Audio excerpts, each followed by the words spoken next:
Hello farmer friends.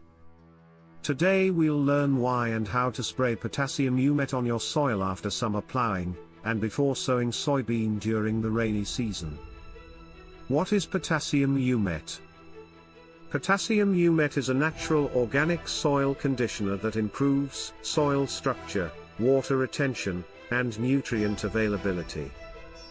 Why apply it after summer tillage and before rains? Revives soil life, rejuvenates soil moisture and microbial life after the dry season. Boosts microbial activity, helps beneficial microbes and fungi flourish in the field. Improves fertilizer efficiency, makes nutrients more available and absorbable for plants. Retains moisture for soybean, protects the crop during initial monsoon variability. How to apply? Spray after final ploughing or leveling of the land. Dosage: mix 1 liter of potassium humate in 150 to 200 liters of water per acre.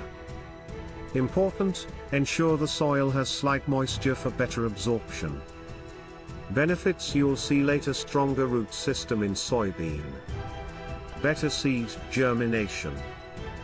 Moisture retention even in delayed rains. Improved nutrient uptake by the crop. If you want a better soybean yield, don't skip potassium humate this season. If you liked the video, please like, share, and subscribe to our channel. Comment below and let us know which crop or topic you'd like us to cover next.